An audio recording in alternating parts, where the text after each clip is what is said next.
نحمده ونصلي ونسلم على رسوله الكريم أما بعد فأعوذ بالله من الشيطان الرجيم بسم الله الرحمن الرحيم وإما ينسينك الشيطان فلا تقعد بعد الذكرى مع القوم الظالمين صدق الله العظيم وبلغنا رسوله النبي الكريم ونحن على ذلك لمن الشاهدين والشاكرين والحمد لله رب العالمين السلام علیکم ورحمۃ اللہ وبرکاتہ۔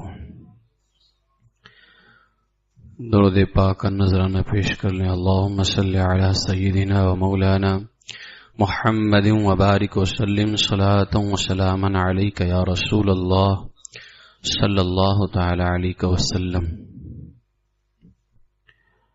اللہ تبارک و تعالی کا بے پناہ کرم ہے اور اس کا احسان عظیم ہے کہ اس نے اپنے محبوب ہمارے آقا صلی اللہ تعالی علیہ وسلم کے طفیل ہمیں جس جماعت میں رکھا ہے اس کا نام اہل سنت و جماعت ہے۔ یہ اللہ تبارک و تعالی کا بے پناہ کرم ہے کہ ہم کسی باطل فرقے سے تعلق نہیں رکھتے ہیں بلکہ ہم اہل سنت و جماعت سے تعلق رکھتے ہیں۔ اس جماعت میں پیدا ہونا، اس جماعت سے تعلق رکھنا، یہ بہت بڑی نعمت ہے اللہ تبارک و تعالیٰ کی۔ لیکن افسوس ہے ان لوگوں پر جو اس جماعت کی حفاظت نہیں کر پاتے ہیں اور اپنے نظریات کو، اپنے خیالات کو گندہ کر کے وہ اہل سنت و جماعت کے دائرے سے باہر ہو جاتے ہیں۔ جمعہ کے خطاب میں صلح کلیت کے حوالے سے میں نے بتایا تھا کہ صلح کلیت کا جو فتنہ ہے یہ ایک بہت بڑا فتنہ ہے اور یہ کوئی معمولی جراثیم نہیں ہے۔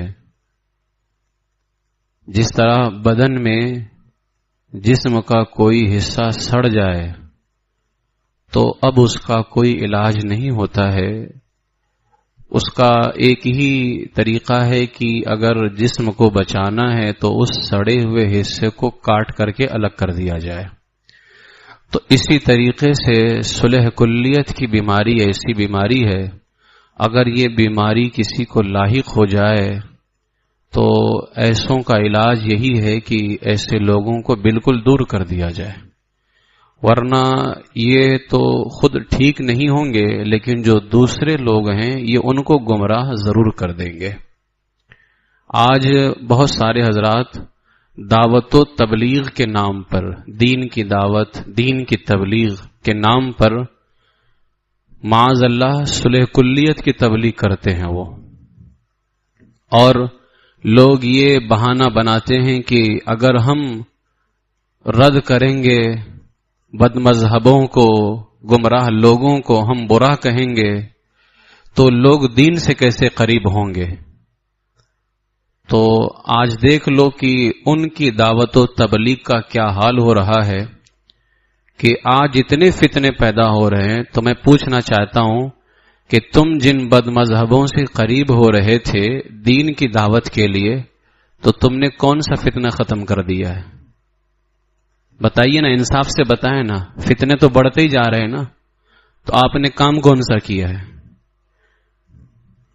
یہ تمہاری مکاری ہے، یہ تمہارا فریب ہے اور کچھ نہیں، یہ تمہاری صلح کلیت کی بیماری ہے۔ یہ سرکار تاج الشریعہ علیہ رحمٰ نے اسی لیے پوری زندگی صلح کلیت کے خلاف لگائی اور صلح کلیت کے خلاف جنگ کی ہے۔ آج سے زیادہ نہیں، 15-20 سال پہلے کے جو ہمارے علماء کے بیانات ہوتے تھے، کسی ایک پروگرام کو اٹھائیے، اگر ایک پروگرام کے اندر ہمارے 5 عالم کا بیان ہوتا تھا تو 3 باطل فرقوں کے رد پہ ہوتا تھا، 3 باطل فرقوں کے رد پہ بیان ہوتے تھے، چوروں کے بارے میں جب تک بتایا نہیں جائے گا کہ یہ چور ہے، چوری کیسے کرتے ہیں، تو لوگ ہمارے کیسے بچیں گے؟ اور اس وقت جب ہمارے جلسوں کا یہ حال ہوتا تھا نا کہ 5 بیان میں سے 3 بیان رد پہ ہوتے تھے، لوگ سنیت میں اتنے مضبوط رہا کرتے تھے، اتنے پکے رہا کرتے تھے کہ وہ کچھ بھی سنیت کے خلاف سننے کو گوارا ہی نہیں کرتے تھے۔ حضور احسن العلماء سید ہیں مارہرہ شریف کے، عالم دین، بزرگ شخصیت، انتقال کے وقت میں کیا فرماتے ہیں؟ اگر کوئی میرا مرید، میرا بیٹا کیوں نہ ہو، اگر وہ مسلک اعلی حضرت سے ہٹے گا، قیامت میں اس کا ذمہ دار نہیں ہوں۔ یہ اس وقت کا حال تھا۔ آج سے 15-20 سال پہلے کے ہمارے علماء کے بیانات اٹھا کر کے دیکھ لیں، تب کیا دین کا کام نہیں ہوا؟ اعلی حضرت علیہ الرحمہ نے پوری زندگی وہابیوں، دیوبندیوں کے خلاف لگائی، تو کیا تمہارے نزدیک پھر اعلی حضرت نے بھی دین کا کام نہیں کیا؟ کیونکہ اعلی حضرت تو پوری زندگی رد کرتے رہے، اور جتنا اعلی حضرت نے رد کیا ہے تو اتنا تو کسی نے رد نہیں کیا ہے۔ تو تم دعوت و تبلیغ کے نام پر معاذ اللہ رب العالمین صلح کلیت کو فروغ دے رہے ہو۔ آج حال دیکھ لیں، اب تک تو یہ عوام تک کے تھا کہ عوام میں صلح کلیت کی بیماری پھیلتی جا رہی تھی، لیکن اب مولوی لوگ صلح کلی ہوتے جا رہے ہیں اور عوام ہماری رافضی ہوتی جا رہی ہے۔ رافضی یعنی مولائی بنتے جا رہے ہیں۔ ان فتنوں کا ذمہ دار کون ہے؟ ان فتنوں کے ذمہ دار وہ جاہل مبلغ ہیں جو دعوت و تبلیغ کے نام پر صلح کلیت کو فروغ دیتے ہیں۔ رد کرنا امام احمد رضا نے لکھا ہے کہ فرض اعظم ہے، فرض اعظم۔ اور اللہ کے رسول سید عالم صلی اللہ علیہ وسلم کی احادیث کو آپ پڑھ کر کے دیکھیں، صلح کلیت یقیناً بہت بڑا زہر ہے یہ، اور صلح کلی کہتے ہی اس کو ہیں کہ یہ بھی ٹھیک ہے، وہ بھی ٹھیک ہے۔ ایسا ہو سکتا ہے کیا؟ مرد بھی ٹھیک ہے، عورت بھی ٹھیک ہے، مرد بھی برابر ہے، اور مرد اور عورت برابر ہو سکتے ہیں کیا؟ مرد ایک الگ ہے، عورت ایک الگ ہے۔ جب اللہ کے رسول علیہ السلام نے فرما دیا میری امت میں 73 فرقے ہوں گے، 72 جہنم میں جائیں گے، ایک جنت میں جائے گا، تو حضور نے تو خود نہیں کہا کہ یہ سب برابر ہیں۔ تو آج یہ ٹھیکہ لے کر کے بیٹھ گئے کچھ لوگ کہ یہ بھی ٹھیک ہے، وہ بھی ٹھیک ہے، اور رہا یہ مسئلہ کہ ہم ان کے قریب نہیں جائیں گے تو وہ ہمارے قریب کیسے آئیں گے؟ تم نے کسی کو دین پہنچانے کا ٹھیکہ نہیں لے کر کے رکھا ہے، بس اپنی دعوت و تبلیغ کو جاری رکھو، اچھے کاموں کا حکم دو، برے کاموں سے منع کرو، اچھے عقیدے کی تبلیغ کرو، برے عقیدے کا رد کرو۔ ہدایت دینا اللہ کا کام ہے، ہدایت دینا، کسی کے دل میں ایمان بٹھانا یہ تمہارا کام نہیں ہے، یہ اللہ تبارک و تعالیٰ کا کام ہے۔ تمہارا کام یہ ہے کہ تم اچھے عقیدوں کو بیان کرو، اہل سنت کے خیال کو، اہل سنت کے نظریے کو بیان کرو، اور یہ میٹھی اور جو ہے چپڑی چپڑی باتیں جو کرتے ہیں نا، منہ میٹھا کر کے، یہ سارے خیالات چھوڑو۔ فتنے بڑھتے جا رہے ہیں، آج پریشان ہو گئے ہم کہ کن فتنوں کا رد کریں، کس کا رد کریں، کبھی یہاں سے کوئی خبر، کبھی وہاں سے کوئی خبر، عاجز ہو گئے ہیں فتنوں سے۔ حیرانگی ہوتی ہے کہ میرے امام نے کس طرح سے سارے فتنوں کا مقابلہ کیا ہوگا، اعلی حضرت علیہ الرحمہ نے۔ لیکن افسوس، جس اہل سنت و جماعت کو اعلی حضرت نے پوری زندگی لگا کر کے فتنوں سے بچایا تھا، آج اسی احمد رضا کا نام لے کر کے بہت سارے حضرات صلح کلیت کو فروغ دے رہے ہیں، صلح کلیت کا کام کر رہی ہیں۔ میں کچھ احادیث پیش کرتا ہوں، ایسے لوگوں کے بارے میں کیا حکم ہے۔ میرے آقا سید عالم صلی اللہ تعالی علیہ وسلم نے ارشاد فرمایا، حضرت انس ابن مالک سے مروی ہے، حضور فرماتے ہیں اللہ تعالیٰ نے اپنے مقرب بندوں میں سے میرا انتخاب فرمایا، یعنی اللہ سے جتنے بندے قریب تھے اللہ نے ان میں سب سے افضل مجھے بنایا۔ پھر میرے لیے میرے صحابہ کو اللہ نے منتخب فرمایا۔ اس کے بعد میرے آقا فرماتے ہیں ان میں میرے صحابہ بھی ہیں، میرے سسرالی رشتہ دار بھی ہیں، اور میرے مددگار بھی ہیں۔ اس کے بعد میرے آقا علیہ السلام فرماتے ہیں وَسَيَأْتِي قَوْمٌ مِّن بَعْدِكُمْ يَسُبُّونَهُمْ، اے میرے صحابہ تمہارے بعد کچھ لوگ ایسے آئیں گے جو میرے صحابہ کو برا کہیں گے. یا فرمایا میرے آقا علیہ السلام نے ینتقصونہم، انہیں گالیاں دیں گے، میرے صحابہ میں کمیاں تلاش کریں گے. میرے آقا علیہ السلام نے فرمایا جب ایسے لوگ آئیں جو میرے صحابہ کو گالی دیں یا میرے صحابہ میں کمیاں تلاش کریں، اب حضور کیا فرماتے ہیں؟ فلا تجالسوہم ولا تواکلوہم ولا تشاربوہم ولا تناکحوہم ولا تصلوا معہم ولا تصلوا علیہم. فرماتے ہیں میرے آقا علیہ الصلوۃ والسلام تو تم ان لوگوں کے ساتھ نہ بیٹھنا، نہ کھانا پینا، نہ ان کے ساتھ شادی بیاہ کرنا، نہ ان کے ساتھ نماز پڑھنا، نہ ان کے جنازے میں شریک ہونا. حضور کو دین پھیلانے کا شوق نہیں تھا؟ کیا حضور نہیں چاہتے تھے کہ اللہ کا دین زیادہ سے زیادہ پھیلے؟ جس محبوب نے طائف کے بازار میں پتھر کھائے دین کی خاطر، کیا اس محبوب کو دین کی فکر نہیں تھی؟ تو یہ تمہاری مکاری ہے کہ تم دین کا نام لے کر کے صلح کلیت کی تبلیغ کرتے ہو.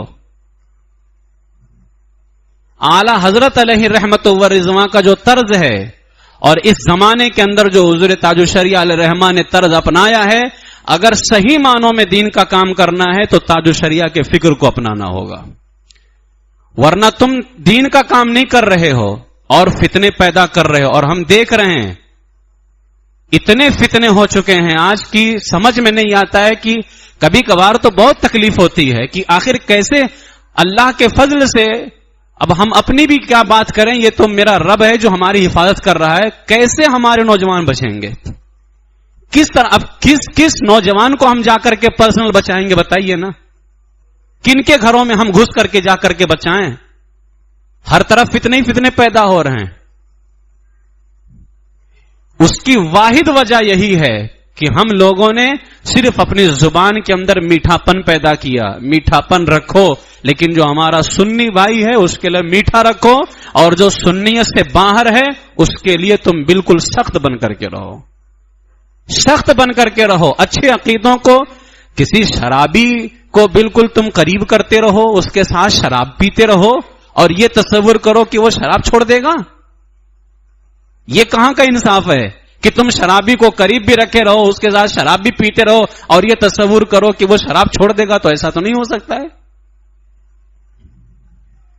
اور ان لوگوں کی مکاری تو تبھی سمجھ میں آ جاتی ہے.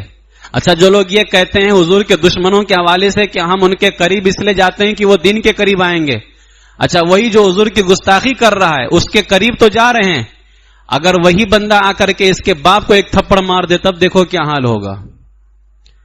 اب وہی دور ہوگا کہ نہیں ہوگا؟ اب دین نہیں پھیلانا ہے اس تک کے. تو تمہارے باپ کو اگر آ کر کے تھپڑ مار دے تب تو تم الگ ہو جاتے ہو، تب دین نہیں پھیلانا ہے. تو اس کا مطلب یہی ہوا کہ تم دین نہیں پھیلا رہے ہو، تم صلح کلیت پھیلا رہے ہو.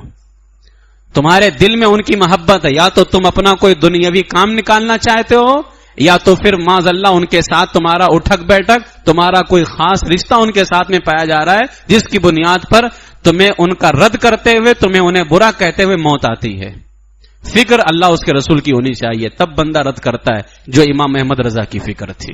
امام احمد رضا نے کبھی اللہ اس کے رسول کے علاوہ کسی کا سوچا ہی نہیں. اسی لیے اعلیٰ حضرت نے فرمایا انہیں جانا انہیں مانا، نہ رکھا غیر سے کام. جب بندے کی فکر یہ بنتی ہے نا تب وہ کسی کی پرواہ نہیں کرتا ہے، پرواہ صرف اس کی کرتا ہے جو اللہ اس کے رسول کا ہو جاتا ہے. میرے آقا سید عالم صلی اللہ تعالی علیہ وسلم نے ارشاد فرمایا، اور یہ اگر بندہ گمراہی سے بچنا چاہتا ہے تو حضور نے جو علاج بتایا وہ علاج اپنانا ہوگا. حضور علیہ السلام نے فرمایا نا فَإِيَّاكُمْ وَإِيَّاهُمْ، تم ان کو دور کر دو اور اپنے آپ کو ان سے دور رکھو. لا يضلونکم ولا يفتنونکم، کہیں وہ تمہیں گمراہ نہ کر دیں، کہیں وہ تمہیں فتنے میں نہ ڈال دیں. تو حضور علیہ الصلوۃ والسلام نے تو دور رہنے کو کہا ہے، حضور علیہ السلام نے تو دور رہنے کو کہا ہے نا. کیا میرے آقا علیہ الصلوۃ والسلام نہیں جانتے تھے کہ قریب جائیں گے تو یہ دین کی تربیت دے گا، دین کی تبلیغ کرے گا، دین کی تعلیم دے گا؟ حضور تو فرماتے قریب جاؤ گے وہ تمہیں گمراہ کر دیں گے، وہ تمہیں فتنے میں ڈال دیں گے. اور حال یہی ہو رہا ہے. میرے آقا علیہ الصلوۃ والسلام کا ایک ایک فرمان کتنا سچ ثابت ہو رہا ہے. جب تک امام احمد رضا کی تبلیغ پر تعلیم پر لوگ عمل کرتے رہے، ان کو دور کر کے رکھے، لوگوں کی سنیت مضبوط تھی لیکن جب دین کے نام پر، تبلیغ کے نام پر وہابیوں سے قریب ہونا شروع ہو گئے لوگ، فتنے میں مبتلا ہو گئے. سڑے ہوئے ٹماٹر کے پاس میں ایک اچھے ٹماٹر کو بٹھا دو اور اس اچھے ٹماٹر سے کہو اے اچھے ٹماٹر اس سڑے ہوئے ٹماٹر کو اچھا کر دے، تو کبھی نہیں کر سکتا ہے، بلکہ وہ سڑا ہوا اچھے والے کو ضرور سڑا دے گا. سڑا ہوا ٹماٹر اچھے والے ٹماٹر کو ضرور سڑا دے گا. تو اچھے ٹماٹر کو بچانے کے لیے کیا کرنا پڑے گا؟ ضروری ہے کہ اس سڑے ہوئے ٹماٹر کو اٹھا کر کے پھینکو. یہی علاج میرے آقا علیہ السلام نے فرمایا، فَإِيَّاكُمْ وَإِيَّاهُمْ. اگر علاج چاہتے ہو گمراہی سے بچنے کا تو علاج میرے غلاموں یہی ہے کہ تم ان گمراہوں کو اپنے سے دور کر دو اور اپنے آپ کو ان سے دور رکھو، تبھی تم گمراہی سے بچو گے. جو مصطفیٰ نے علاج بتایا اس علاج کو نہیں اپنانا ہے تو ظاہر سی بات ہے فتنے تو پھیلیں گے، گمراہی تو پھیلے گی. گمراہی سے بچنا ہے تو مصطفیٰ کریم صلی اللہ علیہ وسلم کا بتایا ہوا علاج ہی ہمیں کافی ہوگا. میرے آقا سید عالم صلی اللہ تعالی علیہ وسلم ارشاد فرماتے ہیں جب کسی بد مذہب کو دیکھو، اب حضور کیا فرما رہے ہیں؟ بد مذہبوں سے ہمیں کیسا پیش آنا چاہیے، بد مذہبوں سے ہمارا کیا معاملہ ہونا چاہیے. فرماتے ہیں جب کسی بد مذہب کو دیکھو تو اس کے سامنے ترش روئی کرو، سختی سے پیش آؤ. منہ اچھا رکھ کر کے نہیں، سخت کرو اپنے آپ کو. کیوں؟ میرے آقا علیہ السلام فرماتے ہیں فَإِنَّ اللَّهَ يُبْغِضُ كُلَّ مُبْتَدِعٍ، کیونکہ اللہ تعالی ہر بد مذہب کو دشمن رکھتا ہے. جس کو اللہ دشمن رکھے اس سے اچھے منہ سے نہیں ملنا چاہیے، اس سے سخت منہ سے ملنا چاہیے. اور میرے آقا علیہ السلام فرماتے ہیں ان میں سے کوئی پل صراط پر گزر نہ پائے گا، یعنی بد مذہبوں میں سے کوئی پل صراط پر گزر نہیں پائے گا بلکہ ٹکڑے ٹکڑے ہو کر کے آگ میں گر پڑیں گے جیسے ٹڈیاں اور مکھیاں گرا کرتی ہیں. اس طرح سے وہ بد مذہب گرے گا. اگر تم پل صراط پر بچنا چاہتے ہو تو بد مذہبوں سے اپنے آپ کو دور رکھو. یہ میرے آقا علیہ السلام تو اسلام کی تعلیم ہے. اور ایک حدیث پاک تو میں اس کو پہلی مرتبہ پڑھا، جبکہ ہم اس کو تو پہلے ہی بیان کرتے آ رہے ہیں. لوگ یہ کہتے ہیں نا کہ تم اپنی نماز کے بارے میں بتاتے رہو، روزوں کے بارے میں بتاتے رہو، کیا ضرورت ہے بار بار رد کرنے کی؟ یہاں تو سب سنی بیٹھے ہوئے ہیں، یہاں کون دیوبندی بیٹھا ہوا ہے، یہاں کون اہل حدیث بیٹھا ہوا ہے، یہاں کون سا مولائی بیٹھا ہوا ہے، تو تم کیا ضرورت ہے ان کو بولتے ہو اپنی محفلوں میں، مسجدوں میں، مجلسوں میں، کیا ضرورت ہے بولنے کی؟ اب ذرا سنو میرے آقا علیہ السلام کیا فرمایا. یہ حدیث پاک ہے. حضور سید عالم صلی اللہ تعالی علیہ وسلم فرماتے ہیں کیا فاجر کو برا کہنے سے پرہیز کرتے ہو؟ یہاں فاجر معنی کیا ہے؟ برا آدمی. اور برے میں سب سے برا عقیدے والا بندہ ہوا کرتا ہے. شراب پینے والا بھی برا ہے، لیکن جو حضور کو مر کر کے مٹی میں ملنے والا کہے وہ شراب پینے والے سے زیادہ برا ہے. وہ زنا کرنے والا بھی برا ہے، لیکن جو یہ کہے کہ حضور کا علم تو ایسے تھا جیسے جانوروں کا علم معاذ اللہ، تو وہ زنا کرنے والے سے زیادہ برا ہے. وہ اب ایک برے آدمی کے بارے میں حضور کیا فرماتے ہیں؟ کیا فاجر کو برا کہنے سے پرہیز کرتے ہو؟ لوگ اسے کب پہچانیں گے؟ میرے آقا فرماتے ہیں فاجر کے عیب بیان کرو تاکہ لوگ اس سے دور رہیں. کیا تعلیم ہے؟ یہ تعلیم مصطفیٰ ہے. آج تم اسی کریم آقا صلی اللہ علیہ وسلم کی دین کی تبلیغ کے نام پر انہی کی تعلیم سے ہٹ رہے ہو. حضور فرماتے ہیں ایسوں کے عیب بیان کرو تاکہ لوگ اس سے دور رہیں، اور تم ان کے عیب کو جو ہے چھپانا چاہتے ہو. میں تو اسی لیے میں پروگرام نہیں کرتا زیادہ، اس لیے کہ پہلی بیماری تو یہ صلح کلیت والی ہے، ہمارے پروگراموں میں آ چکی ہے. کسی دیوبندی کے علاقے میں ہو رہا ہوگا تو پہلے کہتے حضرت تھوڑا سا سنبھال کے بیان کرنا. کون سا سنبھال کے بیان کریں گے؟ وہابی کو گود میں بٹھا کے بیان کریں گے؟ ابھی کیا سنبھال کے بیان کریں گے؟ اور دوسری بڑی بیماری ویڈیو کی بیماری آ چکی ہے. تو اس وجہ سے میں کوئی پروگرام نہیں کرتا، میرا سارا پروگرام مسجد میں ہوتا ہے. ہاں یہ دو شرطیں جہاں ہوتی ہیں وہاں میں جاتا ہوں، پروگرام کرتا ہوں، میرا بیان ہوتا ہے. میں رد کروں گا، جس کو پسند آئے ٹھیک ہے، نہیں پسند آتا تم خود ہی بیان کر لو اپنا. وہابی کو خوش کر کے مجھے دین کا کام نہیں کرنا ہے، بلکہ وہابی کو جلا کر کے جو امام اہل سنت اعلی حضرت کا پیغام ہے غیظ میں جل جائیں بے دینوں کے دل یا رسول اللہ کی کثرت کیجیے. اب وہابی تو اس سے ناراض ہوتا ہے نا یا رسول اللہ کہنے سے، تو معاذ اللہ کیا وہابی کو خوش کرنے کے لیے یا رسول اللہ چھوڑ دیا جائے؟ ابھی تو لا الہ الا اللہ کہنے سے ہندو بھی تو ناراض ہوتا ہے. بھائی تم کہو گے کہ اللہ کے علاوہ کوئی معبود نہیں ہے, اللہ کے علاوہ کوئی ہے ہی نہیں جس کی عبادت کی جائے, تو ہندو عبادت کرتا ہے کہ نہیں کرتا ہے؟ تو جب تم لا الہ الا اللہ کہتے ہو تو ہندو ناراض ہو رہا ہے یا اچھا خوش ہو رہا ہے وہ؟ تو لا الہ الا اللہ بھی چھوڑ دو. جو لوگ یہ کہتے ہیں کسی کو تکلیف نہیں دینا چاہیے, تو ہندو بھی تو کسی میں آتا ہے, اس کو بھی تکلیف نہ دو بھائی, لا الہ الا اللہ بھی چھوڑ دیا جائے. یہ سب فضول کی باتیں ہیں, صلح کلیت والی باتیں ہیں کہ بیان ایسا کرو کہ کسی کو تکلیف نہ ہو. نماز کے اوپر بیان کرو گے تو بے نمازی کو تکلیف نہیں ہوگی, چوری پہ بیان کرو گے تو چور کو تکلیف نہیں ہوگی, شراب پینے کا عذاب بتاؤ گے تو شرابی کو تکلیف نہیں ہوگی تو شرابی کو بھی تکلیف نہ دو, بے نمازی کو بھی تکلیف نہ دو. یہ لوگوں کی بلا وجہ کی باتیں ہیں. لہذا اپنے آپ کے اندر وہ طریقہ پیدا کریں جو میرے آقا علیہ الصلوۃ والسلام نے طریقہ دیا ہے, جو میرے آقا علیہ الصلوۃ والسلام کے صحابہ نے دیا ہے. حضور علیہ السلام نے مسجد نبوی شریف سے منافقوں کو نکالا کہ نہیں نکالا؟ اچھا مجھے افسوس ہوتا ہے ان وہابیوں کا, ہم اتنا رد کرتے ہیں پھر بھی ہمارے پیچھے نماز پڑھتا ہے. کیوں ہمارے پیچھے نماز پڑھتے ہو تم؟ ہم تو نہیں جاتے کبھی, ہم تو کبھی نہیں جاتے نا, تم کیوں آتے ہو پیچھے پڑھنے؟ ایک طرف ہمیں کہے گا یا رسول اللہ کہنے والا مشرک ہے, یعنی شرک کر رہا ہے, شرک کرنے والے کے پیچھے نماز ہو جاتی ہے, تو میں تو یا رسول اللہ کہتا ہوں پھر میرے پیچھے پڑھتا کیوں ہے؟ تو یہ وہابیوں کا حال ایسا ہے. میرے آقا سید عالم صلی اللہ تعالی علیہ وسلم نے مسجد نبوی شریف سے منافقوں کو نکالا.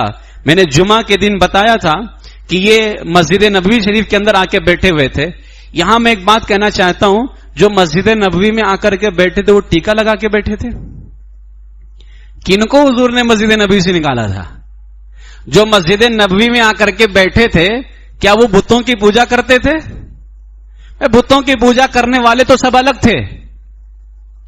جتنے ٹیکا لگانے والے تھے, جو غیر لوگوں کی عبادت کرتے تھے, غیر خدا کی, وہ سب تو مسجد نبوی میں تھوڑی نہ آتے تھے, وہ تو سب الگ تھے. مسجد نبوی شریف میں کون آ کر کے بیٹھا تھا؟ وہ داڑھی رکھنے والے تھے. یہ وہی لوگ تھے.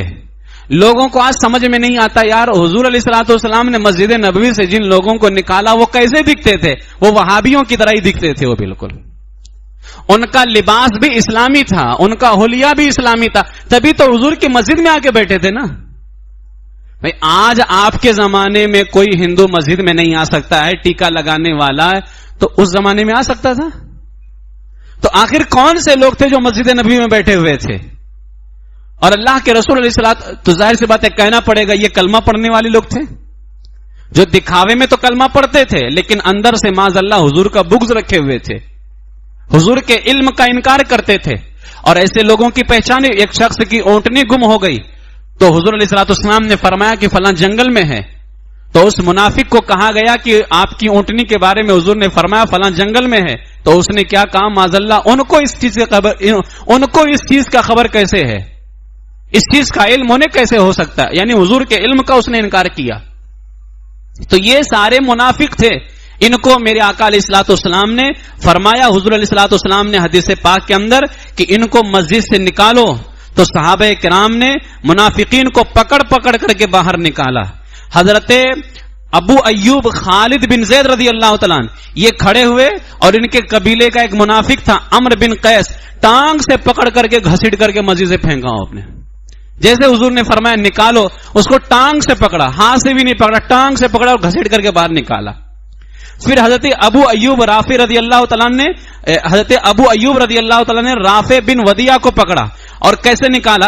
ایک کو تو ٹانگ سے گھسیٹ کر کے نکالا, اور اس کے بعد میں حضرت ابو ایوب نے ہی رافع بن ودیع منافق کو پکڑا اور اس کے گلے میں چادر ڈال کر کے خوب کھینچا اور اس کے منہ پر تماچا مارا اور اس کو مسجد سے نکال دیا. اور ساتھ حضرت ابو ایوب فرماتے تھے اف لک منافقا خبیثا, اے خبیث منافق تجھ پر بہت افسوس ہے. بتاؤ صحابہ کیسے نکالتے تھے؟ خبیث کہتے تھے. آج ہم خبیث کہہ دیں تو ممبر پہ کون سی زبان استعمال کرتے ہیں؟ اس ممبر کی جو عظمت ہے نا, یہ مصطفیٰ کریم کی وجہ سے ہے. اور ان صحابہ نے حضور کی بارگاہ میں منافقوں کو کہا تھا اف لک منافقا خبیثا, اے خبیث منافق تجھ پر افسوس ہے. کوئی کان پکڑ کے نکال رہا ہے, کوئی چادر ڈال کر کے گھسیٹ رہا ہے, کوئی پاؤں پکڑ کر کے گھسیٹ کر کے باہر نکال رہا ہے. اس طرح سے حضرت